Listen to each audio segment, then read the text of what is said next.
Graça e paz, a paz do Senhor. Essa semana me fizeram duas perguntas muito interessantes. Uma delas, por que se perde o primeiro amor? Por que o primeiro amor se vai? E a segunda coisa diz, por que o amor de muitos se esfriaram?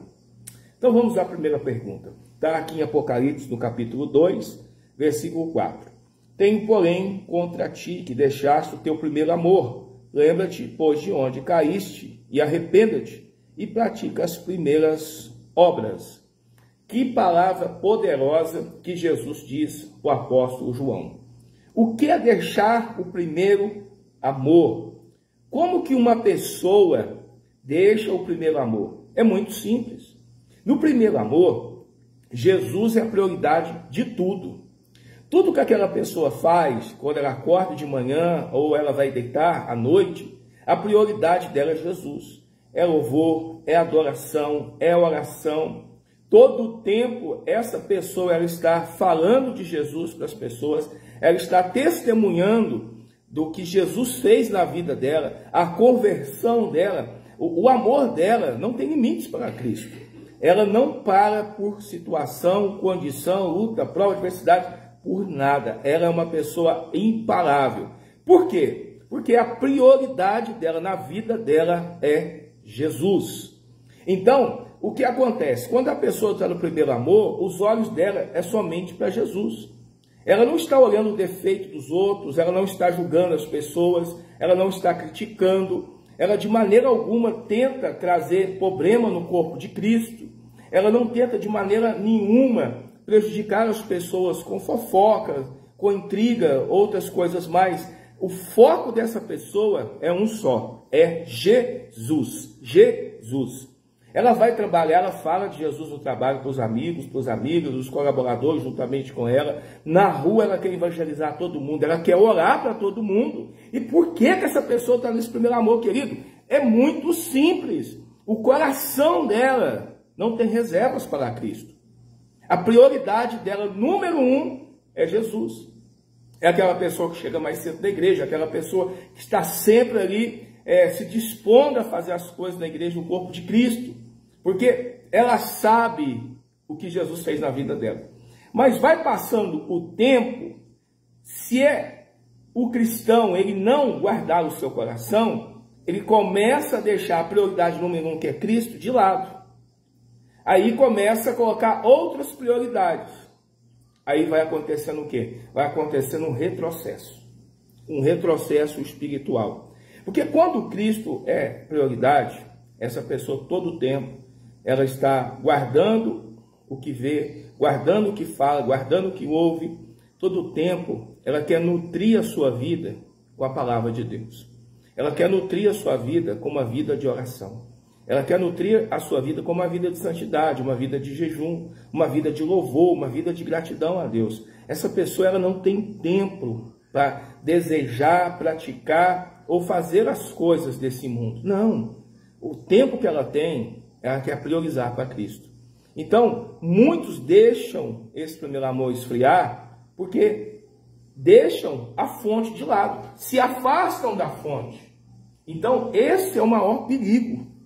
É afastar da fonte, do Pai, do Filho e do Espírito Santo, afastar da palavra de Deus, afastar do corpo de Cristo, a igreja, afastar da comunhão com a palavra de Deus. Então, se a pessoa ela deixa de nutrir a sua vida espiritual, automaticamente ela vai ficar fraca, debilitada, desanimada e vai ficar não mais com aquele primeiro amor. É como um fogo que estava muito aceso, mas não cuidou desse fogo, não cuidou desse relacionamento que mantinha esse fogo aceso e ele crescendo, aumentando a cada dia. Então, tudo aquilo que você não cuida da sua vida pode ter a tendência de diminuir até esfriar. E a segunda coisa é o amor de muitos se esfriariam. Meu Deus, querido, essa palavra aqui é outra palavra muito forte. Por que o amor se esfria? O mesmo motivo, de não cuidar. Tudo aquilo que você não cuida, imagina um jardim. Você tem um jardim na sua casa, lindo, maravilhoso. mas com o passar do tempo você vai relaxando, você não liga mais para esse jardim, você não vai lá preocupar em capinar, você não vai cuidar mais das plantas lá, você não vai lá regar as plantas. Então, automaticamente, ele vai ficar sujo, ele vai ficar com ervas daninhas, ele pode secar porque não tem água para nutrir ali as plantas, e uma série de coisas pode acontecer lá. Mas em Mateus 24, do versículo 12, diz assim: e por se multiplicar a iniquidade ou o pecado, o amor de muitos esfriaria. Pronto.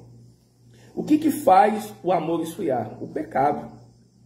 A Bíblia diz que um abismo chama o outro. Então, se a pessoa está guardando o seu coração, guardando os seus ouvidos, aquilo que ouve, os seus olhos, aquilo que vê, e a sua boca, aquilo que fala, ela está guardando a sua vida para Cristo.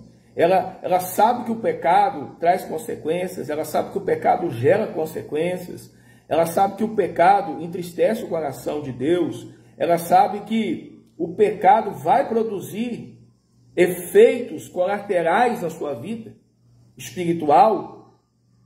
Ela não brinca com o pecado. Mas o que acontece? Às vezes a pessoa ela vai um pouquinho aqui hoje, um pouquinho amanhã aqui, mais um pouquinho depois da manhã, daqui um mês, a pessoa está lá prostrada. E uma das estratégias de Satanás é o seguinte: quando Adão e Eva pecaram, o que eles fizeram quando ouviram a voz de Deus? Eles se esconderam. Eles se esconderam de vergonha. Então é aí que o diabo trabalha na mente de muita gente.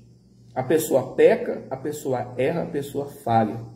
E ela se esconde. Não vou na igreja mais, não vou participar mais dos cultos, não vou mais participar, eu não sou digno, eu sou impuro, eu sou injusto, eu sou pecador. Mas aí que entra a graça de Cristo. Quando o Pai ele encontrou Adão e Eva, eles pecaram. E o Pai trouxe o casal para perto dele. O Pai ali sacrificou um cordeiro, tirando aquela pele daquele cordeiro, para tampar a nudez daquele casal, que até eles viram que estavam nus, depois que seus olhos ali foram abertos. O que o Pai fez? O Pai aproximou deles. O Pai trouxe para perto. O cordeiro já simbolizava Cristo. Cristo perdoando o pecado de todo ser humano. E a pele cobrindo significava o sangue de Jesus ali, perdoando e purificando todo pecador. Mas é lógico que você sabe que Jesus ele perdoa o pecado, que Jesus, pecado confessado é pecado inexistente, mas ele tem consequências. Então você sabe que Jesus ele já perdoou os seus pecados. E por que você vai continuar pecando ou numa vida de pecado? Aqui diz assim, irmãos, a palavra de Deus ela é maravilhosa, querido. Eu amo a palavra de Deus porque a palavra de Deus ela é a nossa bússola para tudo. Primeira epístola de João diz assim, capítulo 1, versículo 9. Se confessar os nossos pecados, ele é fiel e justo para nos perdoar os pecados e nos purificar de toda injustiça. Está aqui. Então entenda uma coisa, o amor se esfria porque não se cuida da sua vida espiritual. Então você vê, o aumento da maldade, o aumento do pecado, o amor de muitos se esfriaria. Então a sua vida é feita de escolha. Ou você escolhe viver uma vida para Cristo, como Paulo diz, não sou eu que vivo, mas Cristo vive em mim. Você decide viver uma vida de relacionamento, de intimidade com o Espírito Santo, com a palavra de Deus. Você decide viver uma vida de temor diante de Deus. Ou você decide viver uma vida relaxadamente espiritualmente. Um dia você está na presença de Deus, outro dia você não está. Um dia você está na igreja, um dia você está no mundo. Você não leva a Deus a sério. Você não carrega o temor de Deus na sua vida. Você não leva a palavra de Deus a sério. Então o que acontece? Se você não leva o Pai, o Filho, o Espírito Santo, a palavra de Deus a sério, você quer que ele te leve a sério também? Não. Então não brinca com o pecado. Que o pecado, ele vai esfriando a sua fé, ele vai te matando espiritualmente. Ele vai destruindo você espiritualmente. Você está entendendo? E quer dizer, aquele amor que você tinha de orar, você não vai ter mais. Aquele amor de evangelizar, aquele amor de louvar, de adorar, de buscar Deus, de ir para a igreja, de ir para o monte, descer no vale, acabou. Por quê? Essa é a estratégia do diabo. O diabo pega muita gente aí. Você está entendendo? Ele vai esfriando a pessoa, um pecadinho aqui, um pecado ali, um pecado aqui, um pecado ali, e de repente a pessoa está no lamaçal. Mas Jesus, ele é capaz de tirar você de qualquer lamaçal da sua vida. Basta você querer. Então preste atenção. Se Jesus tirou você do mundo, não é para você voltar no mundo e praticar as coisas do mundo. Se Jesus te libertou, Jesus te sarou, Jesus te curou, amado, seja grato. Pelo amor de Deus, seja grato. Seja uma pessoa agradecida a Ele por aquilo que Ele fez na sua vida. Você está entendendo? Você chegou na igreja, você foi bem recebido, você foi amparado, você foi amado. Fica aí. Honra esse homem de Deus, esse pastor, essa pessoa que está orando pela sua vida. Pelo menos eu faço assim. No Ministério Avivamento do Espírito Santo. Eu oro por todas as ovelhas, famílias, todos os membros ali. Oro por todos aqueles que precisam de oração. E todos aqueles que estão na minha linha de oração. Dentro ou fora do Brasil. Entenda uma coisa, querido. O amor se esfria. Porque quando você deixa as coisas de Deus ser prioridade na sua vida. Então, eu ia no culto todo dia. E não vai mais. Vai acontecer o quê? Você vai esfriar. Eu gostava de orar todo dia, não oro mais. O que vai acontecer? Você vai esfriar. Eu não perdia nenhuma reunião de oração, não vou mais. Você vai esfriar. Mas eu não faço isso mais por causa do irmão, por causa da irmã. Não, irmão. Você não faz isso mais é porque você não quer. Porque a Bíblia diz que nós temos que amar uns aos outros e perdoar uns aos outros. Então não tem desculpa. A gente só tem que ser obediente e ouvir a voz de Deus. Que Deus te abençoe. E se essa palavra falou com você e vai falar com uma centena de pessoas, compartilhe. Vamos ser bênção de Deus. Que o Senhor te abençoe. E se você está afastado dos caminhos do Senhor, se você está afastado da igreja, volte logo, porque o Rei Jesus está voltando. E não é tempo de deixar as coisas desse mundo, os desejos desse mundo, dominar você. Porque a sua vida, quem só pode ter domínio sobre ela, é o Todo-Poderoso, Criador dos céus e da terra. Escolha a melhor parte e fique com a melhor parte. Jesus, o Filho de Deus. Deus te abençoe e um forte abraço.